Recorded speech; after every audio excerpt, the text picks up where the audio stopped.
Hello friends, कैसे हैं आप सब। आशा करता हूँ अच्छी होंगी।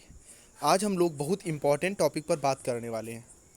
जो जीडीएस में जो वैकेंसी जाती है इंडिया पोस्ट में, आप सीधे बोल सकते हैं जो डाकखाने में मतलब डाकघर में जो वैकेंसी जाती हैं उसमें वर्क क्या करना होता है। पहली चीज़ तो मैं ये क्लियर करे दे रहा हूँ कि आप कहीं से भी बिलोंग करते हो, मतलब आप चाहे UP GDS, MP GDS, Haryana GDS, Jammu Kashmir GDS, India में किसी भी प्रदेश के जीडीएस से आप बिलोंग करते हैं, अगर आपने उसमें फॉर्म अप्लाई किया है या आपकी जॉब लगी हुई है तो उसमें वर्क क्या करना पड़ता है, इसकी क्वायरी मेरे पास सबसे ज़्यादा आती थी। होता क्या है, यूट्यूबर्स जो वीडियो देते हैं वो इंग्लिश में देते हैं, ठीक है, जो स्टूडेंट्स को ज़्यादा समझ में नहीं आता है। इसी वजह से आज हम इस वीडियो को हिंदी में लाए हैं, ठीक है। यहाँ पर आपको हिंदी में सारी जानकारी पता चलेगी, ठीक है फ्रेंड्स। तो आपको ये वीडियो पूरा देखना है, क्योंकि आने वाले टाइम में अगर जीडीएस में आपने फॉर्म अप्लाई किया तब भी आपको यही जॉब करनी पड़ेगी। तो यहाँ हम जितने भी जीडीएस हैं, आप चाहें जीडीएस के अंतर्गत वैकेंसी जो आती हैं बीपीएम, एबीपीएम, डाक सेवक, किसी से भी बिलोंग करते हैं तो हर सब पे हम लोग बात करेंगे। आज का जो हम लोगों का टॉपिक है वो ग्रामीण डाक सेवक से संबंधित है। यहाँ पर बीपीएम, एबीपीएम, डाक सेवक तीन ही वैकेंसी जो होती हैं ग्रामीण डाक सेवक में।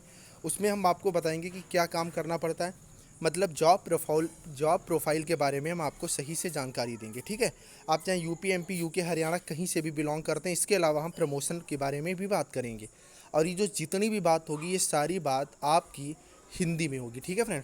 चलिए तो देरी ना करते हुए वीडियो को शुरू करते हैं।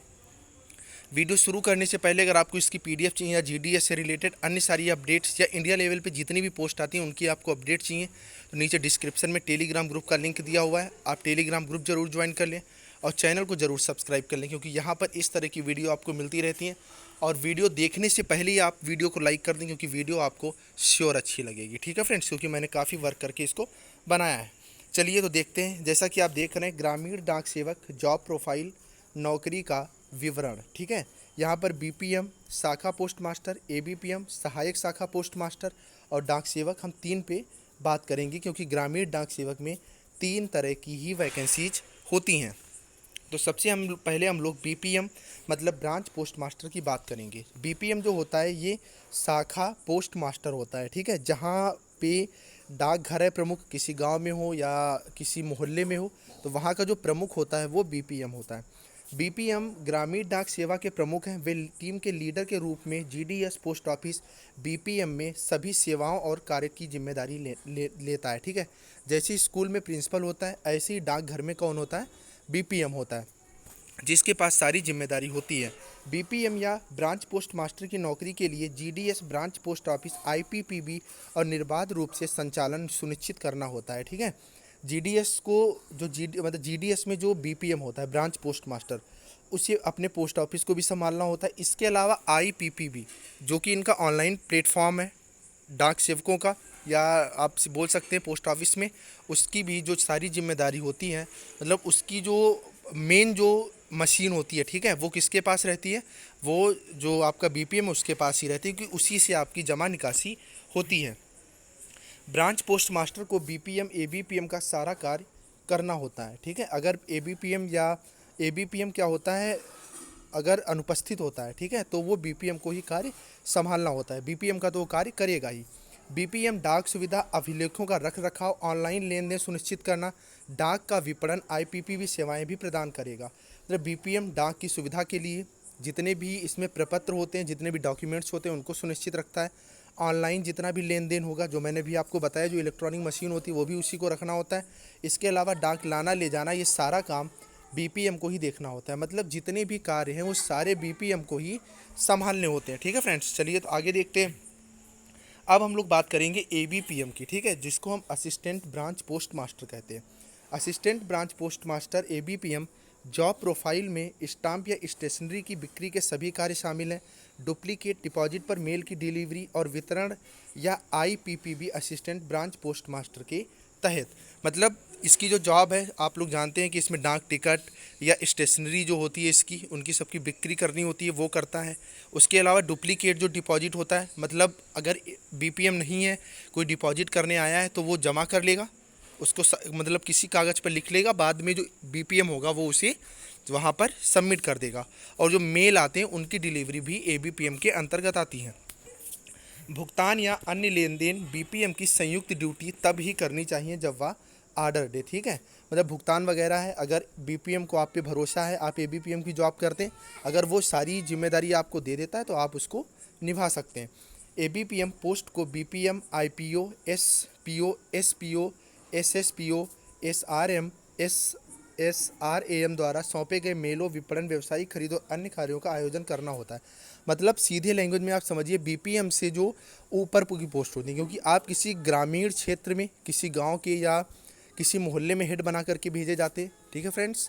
तो उससे जो ऊपर होता है, जो शहरी क्षेत्र पर या राज्य स्तर पर जो इसके मेन ऑफिस हैं, उनके इंस्ट्रक्शन के अनुसार आपको जितने भी मेल हैं या विपणन है या जितने भी व्यवसायिक खरीदारी, स्टाम्प बेचना या खरीदना, या इसके अलावा जो इनके डाक टिकट होते हैं, ठीक है, तो इन सब की भी आपको, या कोई मेल आया है या कोई रजिस्ट्री आई है, जितनी भी चीज़ें होती हैं, ठीक है, या किसी ने ऑनलाइन चीज़ मंगाई है पोस्ट ऑफिस के थ्रू, उसका लेन देन जो कुछ भी होता है वो सारा एबीपीएम के अंतर्गत आता है।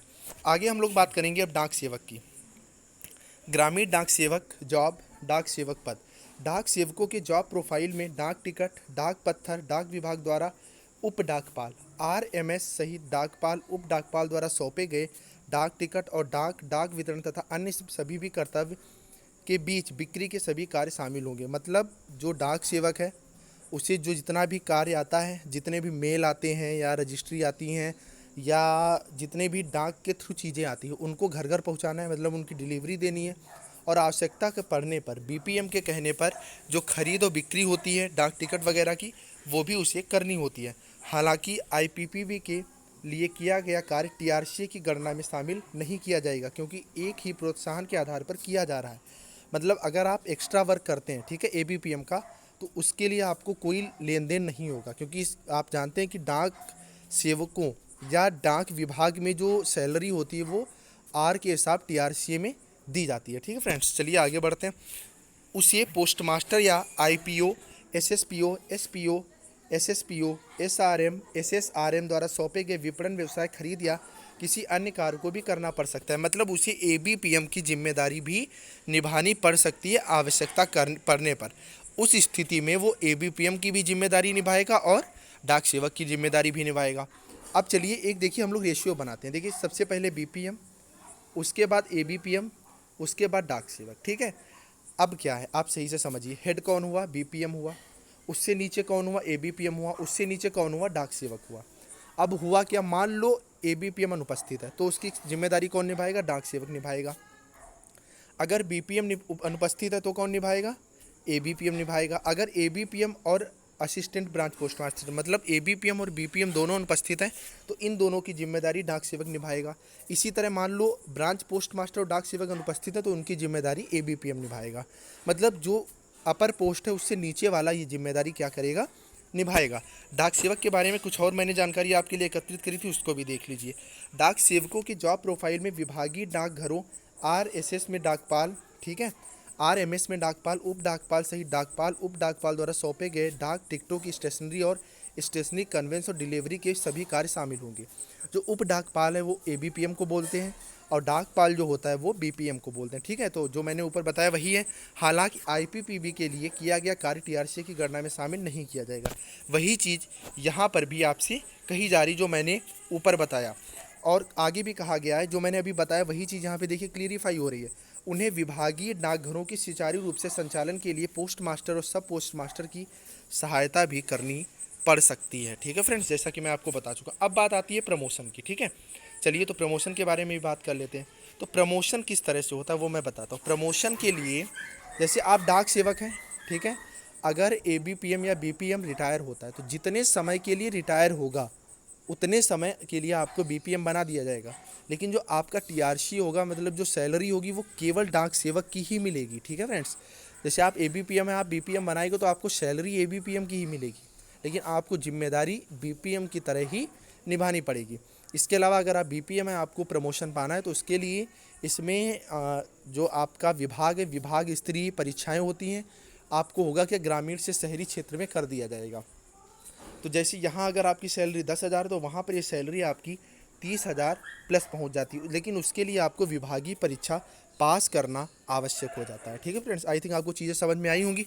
अगर आपको ग्रामीण डाक सेवक से सैलरी से संबंधित आपको जानकारी चाहिए, सिक्योरिटी से संबंधित चाहिए, तो प्लेलिस्ट बनी हुई है, आप जा कर के देख लें, लिंक डिस्क्रिप्शन में दिया हुआ है। और भाई टेलीग्राम ग्रुप जरूर ज्वाइन कर लें, वीडियो को लाइक कर दें, सब्सक्राइब कर दें। ठीक है फ्रेंड्स, चलिए बाय बाय, मिलते हैं नई वीडियो के साथ।